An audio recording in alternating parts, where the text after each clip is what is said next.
মুসলিম প্রতিবেশী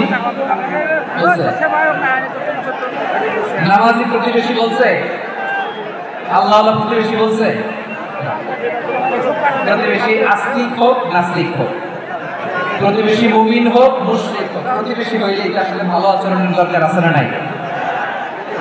আমার প্রিয় লালমাটির ভাইরা, ইসলাম ইহুদি প্রতিবেশীদের দেখাশোনা করতেন।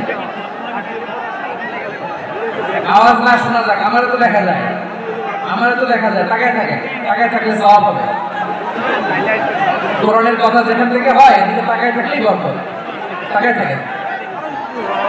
জি মাইক, আমি তার মাইক ঠিক করতে আসি না এদিকে, এই মাইক ঠিক করবো ওই মাইক ঠিক করবো, ওদিকে পাইলট বন্ধু চলে আসেন। জি বসুন মাশাআল্লাহ। হ্যাঁ খুব শান্ত, ঠিক আছে। পুলিশ ভাইরা না খেয়ে দিন রাত আপনারা যাতে সুশৃঙ্খল একটা প্রোগ্রাম উপহার পান এটাই চেষ্টা করতেছে। আপনাদেরকে কষ্ট দিতে আসে নাই, একটু সহযোগিতা করেন। জি মাশাআল্লাহ। হ্যাঁ ঠিক আছে। আমার প্রিয় ভাইরা, প্রতিবেশী আস্তিক হোক নাস্তিক হোক, মুসলিম হোক হিন্দু হোক, তার সাথে ভালো আছে। বিষ্ণু ইসলাম ওনার ইহুদি প্রতিবেশীর বাসায় যেতেন। কোন প্রতিবেশী? ইহুদি। আওয়াজ করে বলেন, কোন প্রতিবেশী? ইহুদি। এক ইহুদি কিশোর বিষ্ণু ইসলামের খেদমত করতে, ইহুদি ছেলে আমার নবীর খেদমত করতে, তারা ছিল নবীর প্রতিবেশী। তো অনেকদিন হয় ইহুদি ছেলেটা আসে না। বিষ্ণু খোঁজ দিলেন ঘটনা কি, একটা ইহুদি ছেলে না আমার খেদমতে আসলো, ছেলেটা কই? খোঁজ নিয়ে জানলেন ছেলেটা অসুস্থ। বিষ্ণু ইসলাম ইহুদির বাড়িতে চলে গেলেন ওই ছেলেটাকে দেখা করার জন্য, ভিজিট করার জন্য। সুবহানাল্লাহ পড়বেন না? গেলেন, যে দেখে ইহুদি ছেলেটা মুমূর্ষ, যায় ভাব, বিছানায় পড়ে আছে, তার বাবা দাঁড়ানো। বিশ্বনবী তার মাথার পাশে বসলেন, মাথায় হাত বুলিয়ে দিলেন, আর ছেলেটাকে বললেন আসলিম, হে ইহুদি ছেলে আসলিম, ইসলাম ধর্ম গ্রহণ করো। তো ছোট্ট ছেলে ভাবে আমরা ইহুদি, এখন ইসলাম ধর্ম গ্রহণ করলে আব্বা যদি বকা দেয়, ফানাযারা ইলা ওয়াজহি আবি, ছেলেটা তার বাবার চেহারার দিকে তাকালো, দেখি আব্বা কি করে। আব্বা যদি বলে তাহলে ইসলাম ধর্ম। ইহুদি ছেলেটা তার বাবার দিকে যখন তাকালো, ওর বাবা বলে আতি আবুল কাসিম, আবুল কাসিম যা বলে তাই করো। আবুল কাসিম হচ্ছে বিষ্ণু ইসলামের একটা কনিয়া, তুপনা। আমার রাসূলের বড় ছেলের নাম ছিল কাসিম। যেমন দেখবেন আমাদের এলাকায় কারো বড় ছেলের নাম যদি হয় আব্দুল্লাহ, এরা আব্দুল্লাহর বাপ বলে ডাকে। কারো বড় মেয়ের নাম যদি হয় ফাতেমা, এরা কি ডাকে? ফাতেমার বাপ বলে না? বিষ্ণু ইসলামের বড় ছেলের নাম ছিল কাসিম।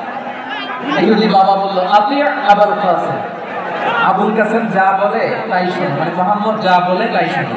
এই কথা শুনে ছেলে সাহস পেয়েছে, ছেলে আবার পড়তে আরম্ভ করলো আশহাদু আল্লাহ ইলাহা ইল্লাল্লাহ ওয়া আশহাদু আন্না মুহাম্মাদার রাসূলুল্লাহ, পড়েন আল্লাহু আকবার।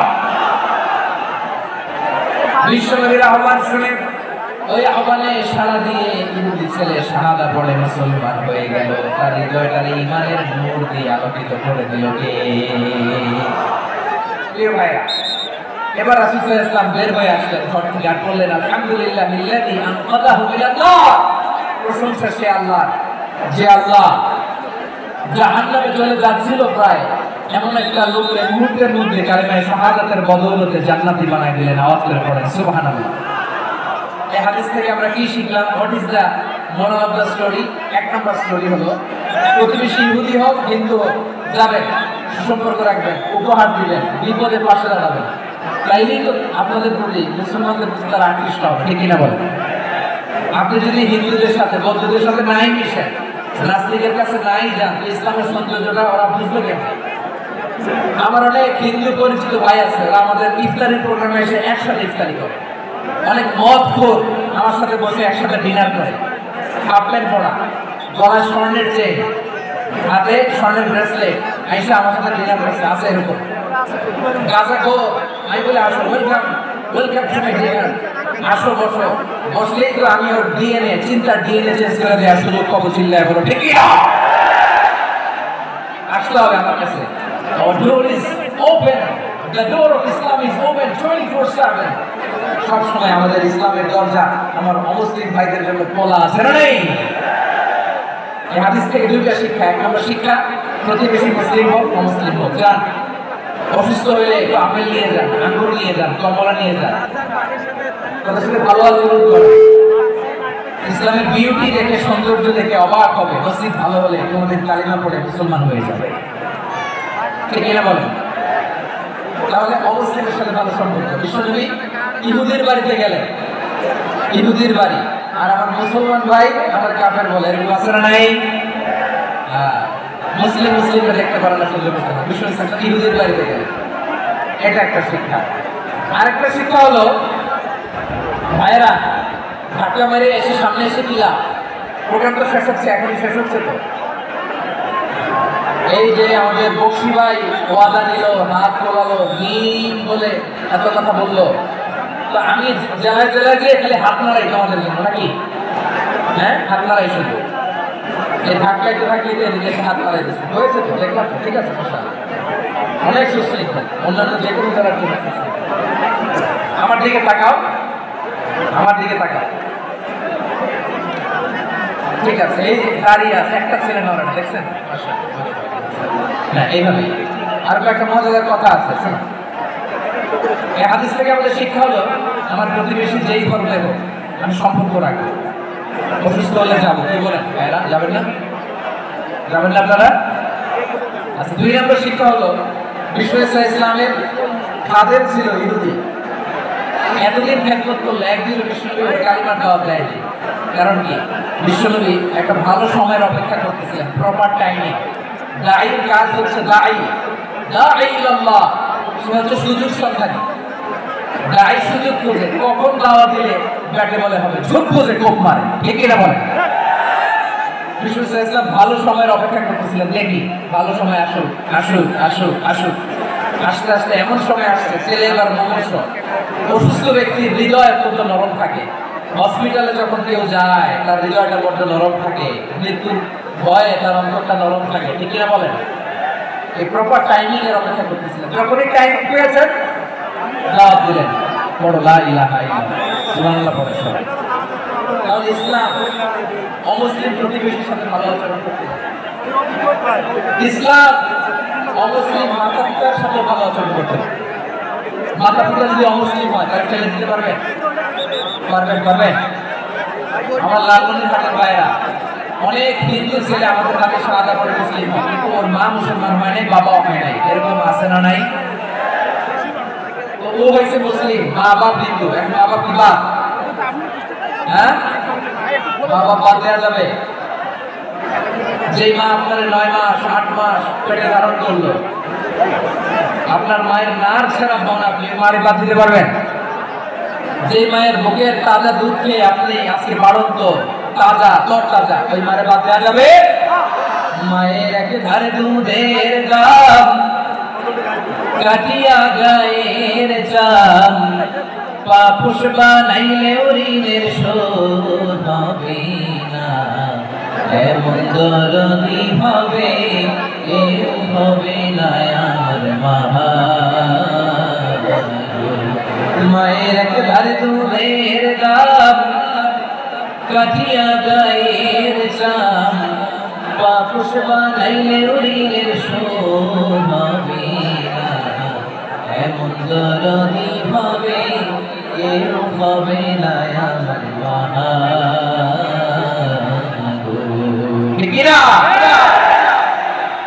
মাকে তো বাদ দেওয়া যায় না। وقضى ربك ألا تعبدوا إلا إياه وبالوالدين إحسانا, আল্লাহ বলে অবধারিত 2টা ভার্ডিক্ট তোমাদের জন্য, এক আল্লাহর ইবাদত করবা আর মা বাবার প্রতি ইহসান করবা। আদেশ রাখা, মা বাবার প্রতি ইহসান করতে হবে। আমার মা হিন্দু হোক ভালো আচরণ করতে হবে, বৌদ্ধ হোক ভালো আচরণ করতে হবে। আমার যে সমস্ত হিন্দু ভাইয়েরা মুসলিম হয়েছে, তোমাদের মা বাবা এখন মুসলমান হয়, তাদের সাথে ভালো আচরণ করতে হবে। আপনাদের খেদমত নিজে করতে হবে, তোমার খেদমতের ব্যবস্থা করে দিতে হবে।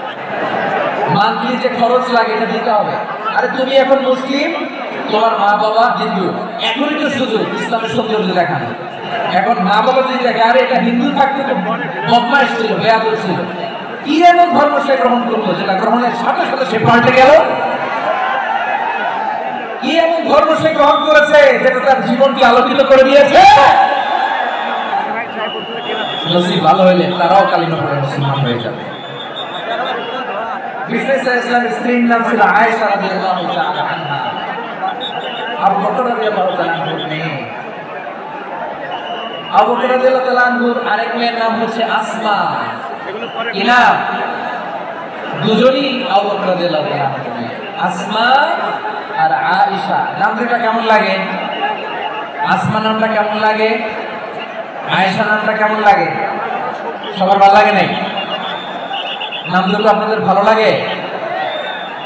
লালমনিরহাটে অনাগত যদি কন্যা সন্তান হয়, যদি মনে চায় আসমা রেখে দিতে পারবে, যদি মনে চায় আয়েশা রেখে দিয়ে।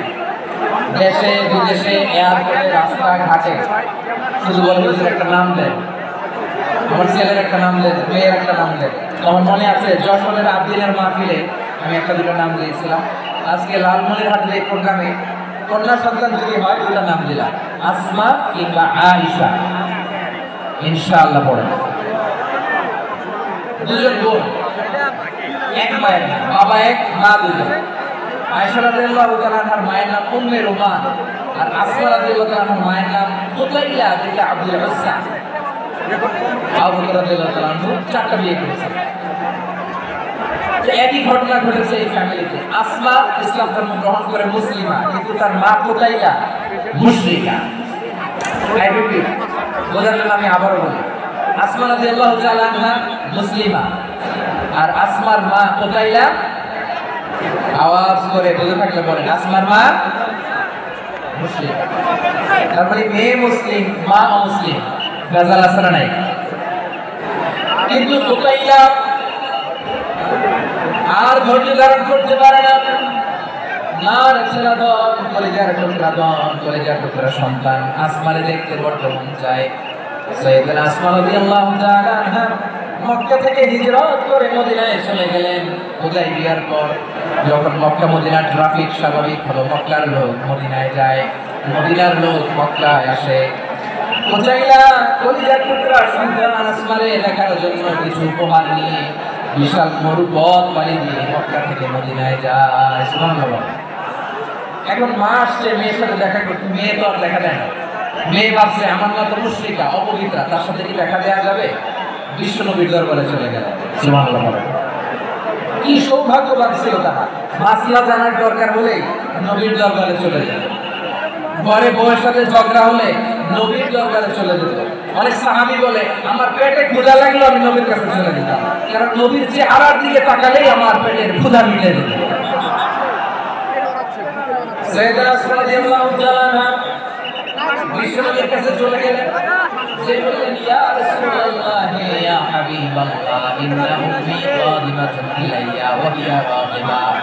আমার মা মক্কা থেকে অনেক দূর মরুর পথ পাড়ি দিয়ে উপহার সামগ্রী নিয়ে মদিনায় আমার সাথে দেখা করতে এসেছে গো নবী। আমার জানতে বড্ড ইচ্ছে হয় আমি আমার মুশরিকা মায়ের সাথে একটু দেখা করতে পারবো কিনা। আফা আসিলুহা, আগে যেমনি আমি আমার মায়ের সাথে ভালো আচরণ করতাম, যেমনি আমি আমার মায়ের সাথে সদাচরণ করতাম গো নবী, এখন আমি মুসলিমা, মা মুশরিকা, এখন কি আগের মতো সদাচরণ করতে পারবো নাকি? বিশ্বনবী বললেন হ্যাঁ রে আসমা, অবশ্যই অবশ্যই, আগে ঠিক যেমন তুমি তোমার মায়ের সাথে ভালো আচরণ করতে, এখনো তেমনি আগের মতো ভালো আচরণ করবা। আওয়াজ করে পড়েন সুবহানাল্লাহ। কি ইসলাম আমরা পেয়েছি!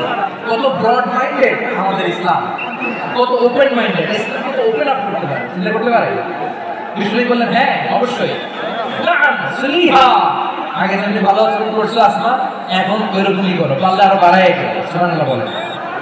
তাহলে আমার যে হিন্দু ভাইরা, হিন্দু বোনেরা, ইমানের বদৌলতে দৌলতে আপনি ধন্য হয়েছেন, আপনার আম্মা আব্বা এখন মুসলমান হয় নাই, তাদের জন্য দোয়া করেন, তাদের জন্য দোয়া করেন, আল্লাহ যেন তাদেরকেও ইমানের দৌলত দান করেন। আমরা সবাই পড়ি আমিন, আরো জোরে পড়েন আমিন। এখন বলেন ইসলাম কি ন্যারো মাইন্ডেড রিলিজিয়ন না ব্রড মাইন্ডেড? লালমনিরহাটের যুবক ভাইরা আওয়াজ করো, ইসলাম কি ন্যারো মাইন্ডেড না ব্রড মাইন্ডেড? কতটা ব্রড মাইন্ডেড দেখেন। বিশ্বনবী সাল্লাল্লাহু আলাইহি ওয়াসাল্লাম অমুসলিমরা যদি নবীকে উপহার দিত, ওই উপহার বিশ্বনবী গ্রহণ করতেন। সুবহানাল্লাহ। আপনার অমুসলিম বন্ধু যদি উপহার দেয় সেটাও আপনি নিতে পারবেন, যেটা নেওয়া যায়। কিন্তু আপনার বন্ধু যদি আপনার মদের বোতল দেয়, নিতে পারবেন? হ্যাঁ, মদের বোতল দিলে আপনার বন্ধু যদি আপনার পট দেয়, পট শুকরের গোশত মিশ্রিত কোনো খাবার, এটা নিতে পারবেন? হালাল যে কোনো জিনিস নিতে পারবেন। বিশ্বনবী সাল্লাল্লাহু আলাইহি ওয়াসাল্লাম অমুসলিমদের দেয়া হাদিয়া গ্রহণ করতেন। কেমন নবী ছিলেন? আমার নবীরে চিনে নেন, আমার নবীর অ্যাটিটিউড জেনে নেন। বিশ্বনবী সাল্লাল্লাহু আলাইহি ওয়াসাল্লাম যখন কোন জনপদে যেতেন, তিনটা অপশন নিয়ে যেতেন। প্রিয় ভাইয়ের, আওয়াজ করে বলতাম, কোন জনপদে গেলে আমার নবীর অপশন থাকতো কয়টা? আমার মতো 3 আঙ্গুল উঁচু করে দেখান আর বলুন, আমার নবী কোন জনপদে গেলে কয়টা অপশন নিয়ে যেতেন? 1 নম্বর অপশন আসলিম তাসলাম। নতুন এলাকায় গেলে বলতেন আসলিম তাসলাম, ইসলাম ধর্ম গ্রহণ করো, শান্তিতে থাকবো, আমার ভাই হয়ে যাবো, আমরা ভাই ভাই। ইসলাম মানো, আমরা ভাই ভাই। অপশন নাম্বার কত? 1। যদি বলে না ইসলাম মানবো না, ওকে, অপশন নাম্বার 2, মুসলিম হওয়ার দরকার নাই, লা ইকরাহা ফিদ্দিন, ইসলামে কোনো বাড়াবাড়ি নাই। খ্রিস্টান আছো থাকো, বৌদ্ধ আছো থাকো, ইহুদি থাকতে চাও থাকো, কিন্তু আমরা যেহেতু রিজিয়নাল সুপার পাওয়ার, আমাদের আন্ডারে থাকো, ট্যাক্স দিয়ে থাকো, এটার মধ্যে জিজিয়া। আলেম যারা আছেন বুঝবেন, এটা আরবিতে কি বলে? জিজিয়া। You pay us the tax, we will give you the security. তোমরা ট্যাক্স দিবা, আমরা সিকিউরিটি দিব, আমাদের আওতায় থাকবে, কেউ তোমাদেরকে আক্রমণ করতে পারবে না, আমরা নিরাপত্তা দিব। সুবহানাল্লাহ বলেন। এটা অপশন নাম্বার কত? আচ্ছা, বুঝে থাকলে বলেন, 1 নম্বর অপশন কি ছিল? ইসলাম। ইসলাম মানুষ শান্তিতে থাকবে, ভাই ভাই, আমরা ভাই ভাই। অপশন নাম্বার 2, ট্যাক্স দাও, আমরা নিরাপত্তা দিব, মুসলিম হওয়া লাগবে না। এখন 1 নম্বরও মানে না, 2 নম্বরও মানে না, মুসলিম হবো না, ভালো, খ্রিস্টান থাকো, ট্যাক্স দাও, আমরা সিকিউরিটি দিব না, এটাও মানে। বিষ্ণু বলেন, তাহলে তলোয়ার আমাদের আর তোমাদের মাঝে ফয়সালা করবে। মুসলিমও হবে না, ট্যাক্স দিবা, নিরাপত্তা দিব, আমরা সুপার পাওয়ার, আমাদের আন্ডারে থাকবে, এটাও না। তাহলে তোমাদেরকে তো আমরা বিশ্বাস করতে পারি না, কখন না কখন বিশ্বাসঘাতকতা করো, কার সাথে মিলে হাত মিলাও, তলোয়ার আমাদের মাঝে ফয়সালা করবে। তখন তিনি জিহাদের সশস্ত্র সংগ্রামের ঘোষণা দিতেন। সুবহানাল্লাহ পড়ে। দেখেন, পশ্চিমারা জিহাদকে এইভাবে চিত্রায়িত করে না, ওরা জিহাদ বলতে বোঝায় তলোয়ার, হাত কাটো, গলা কাটো না। জিহাদ সশস্ত্র সংগ্রাম 3 নম্বরে। অধিকাংশ ক্ষেত্রেই বিশ্বনবীর সুন্দর আচরণ দেখে, আরে আমার নবীর যে নুরানি চেহারা, অনেকে তো কেবল সির্ফ চেহারাটা দেখে কালিমা পড়ে মুসলমান হয়ে গিয়েছে। যারা মুসলিম হয় নাই, তারা তাদের ইসলামী বলবৎ ছিল, ট্যাক্স দিয়ে ইসলামের আন্ডারে ছিল। যারা এটাও মানে নাই, ওইটাও মানে নাই, তাদের বিরুদ্ধে জিহাদ। বিষ্ণু ইসলাম সপ্তম হিজরিতে যখন খায়বার বিজয়ের পরে ইসলাম রিজিয়নাল সুপার পাওয়ার হিসেবে আত্মপ্রকাশ করলো, বিশ্বনবী চিঠি লিখলেন অন্যান্য সুপার পাওয়ারের কাছে, রাষ্ট্রীয় চিঠি লেখে এক রাষ্ট্রপ্রধান আরেক রাষ্ট্রপ্রধানের কাছে। ঠিক কিনা বলেন? জানেন না আপনারা? এই যে 24-এর ছাত্র নাগরিক অভ্যুত্থানে,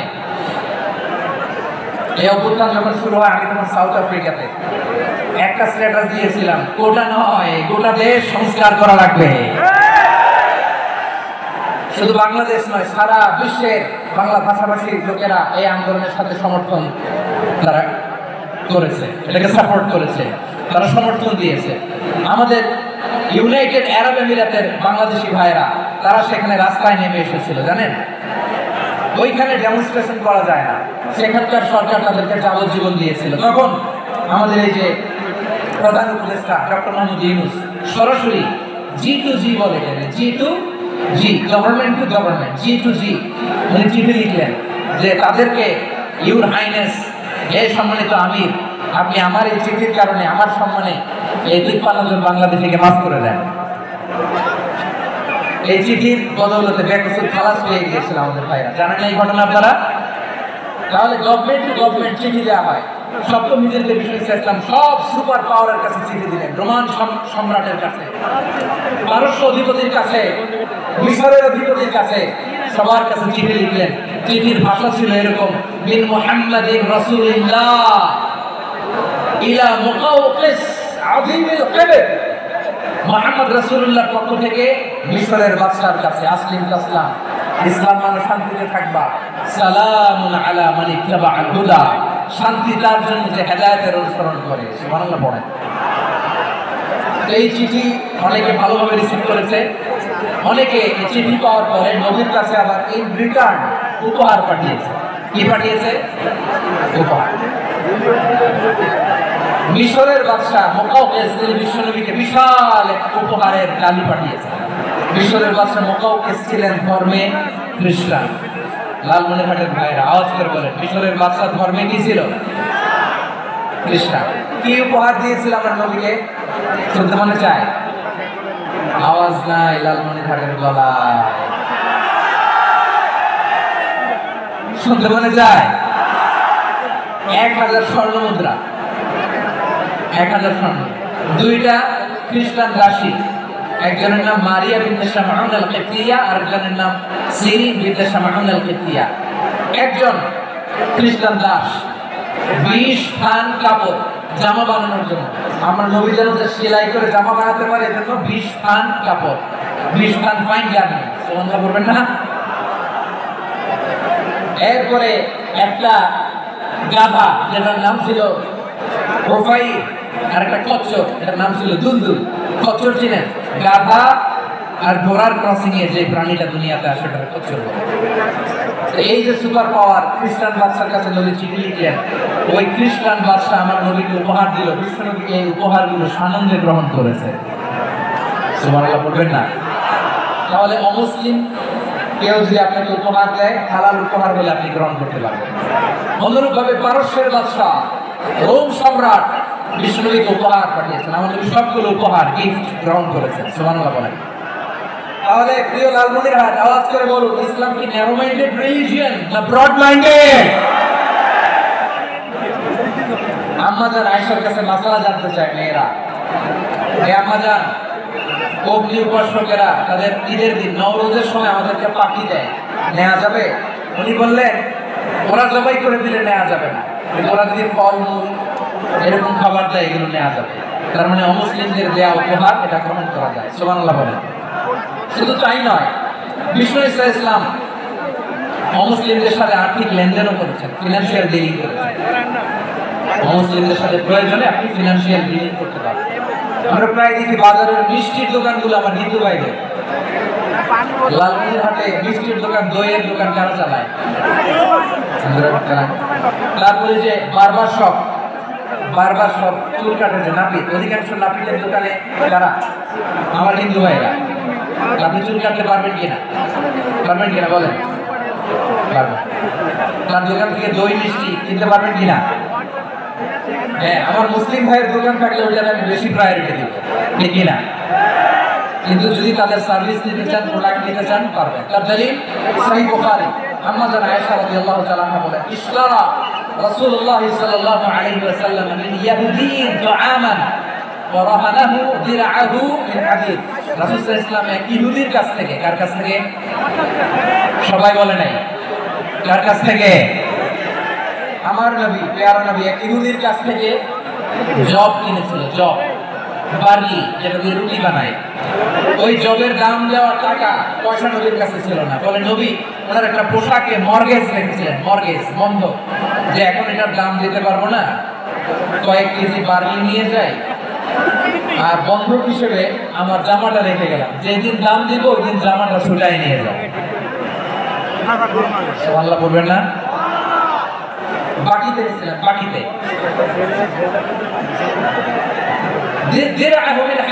লোহার তৈরি বর্ম, মানে যুদ্ধের পোশাক, লোহা দিয়ে বানানো। বিষ্ণু বললেন, কয়েক কেজি জব দাও, টাকাটা পরে দিব, এখন টাকা নাই, বন্ধক হিসেবে মর্গেজ হিসেবে আমার জামা রেখে গেলাম, যখন টাকা দিব জামা ছুটাই নিব। আওয়াজ করে বলতে হবে সুবহানাল্লাহ। এ থেকে বোঝা গেল অমুসলিমদের সাথে ফিনান্সিয়াল ডিলিং করা যায়, অর্থনৈতিক লেনদেন করা যায়, কেনা বেচা করা যায়, প্রোডাক্ট কেনা যায়। এমনকি আমাদের মসজিদে নববীতে বারান্দায় আপনারা একটা অটোমেটিক ফ্লাইং আমব্রেলা দেখছেন?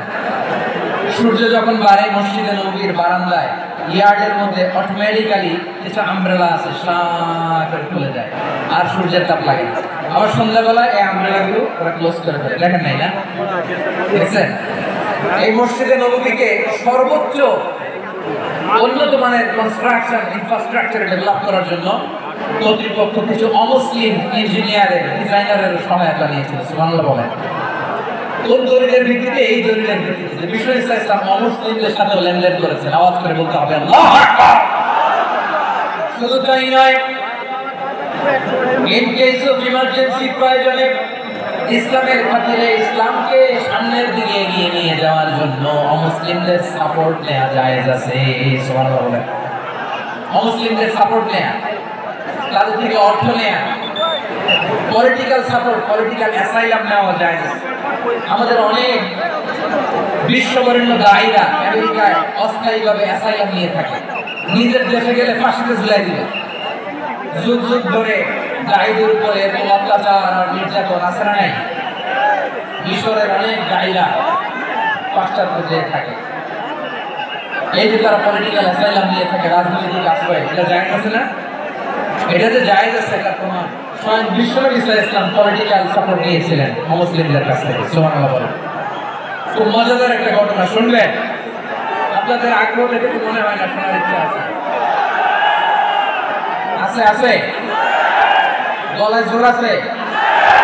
লিল্লাহি তাকবীর, লিল্লাহি তাকবীর, নারে তাকবীর। মাশাআল্লাহ।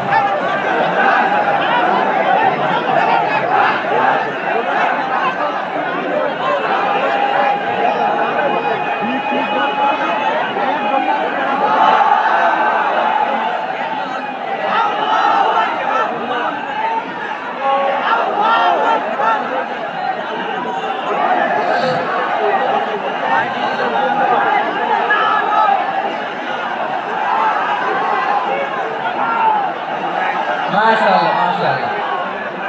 থামুন থামুন আমার ভাইরা। বিশ্বনবীর বয়স তখন প্রায় 51 বছর। কত বছর? বিশ্বনবীর সবচেয়ে কাছের মানুষ খাদিজা রাদিয়াল্লাহু তাআলা আনহা ইন্তেকাল করেন। বিশ্বনবী বড় কষ্ট পেলেন, হৃদয়টা ভেঙে কাঁদলেন। যিনি ঘরের ভেতরে বিশ্বনবীকে সান্ত্বনা দিতেন, ভালোবাসা দিতেন, বাইরে গেলে কুরাইশরা বকাঝকা করে, অত্যাচার করে, কিন্তু আম্মা জান খাদিজা রাদিয়াল্লাহু তাআলা আনহা ঘরটারে এমন শান্তির নীড় বানায় রেখেছেন, এই ঘরের ভিতরে ঢুকলে বিশ্বনবীর কলিজাটা ঠান্ডা হয়ে যেত। এজন্য রব্বুল আলামিন বলেন, খাদিজা, ও আমার বান্দি খাদিজা, জান্নাতে এমন স্পেশাল একটা ঘর আমি তোমার জন্য রেডি করে রেখেছি। ওই ঘরের মধ্যে কোনো আওয়াজ নাই, ওই ঘরের মধ্যে কোনো নয়েজ নাই, ওই ঘরে কোনো বিশৃঙ্খলা নাই।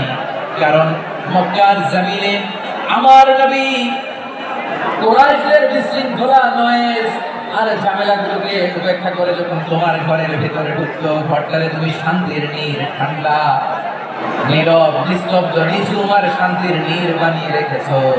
এজন্য জান্নাতে স্পেশাল একটা শান্তির নীড় আমি তোমার উপহার দেবো।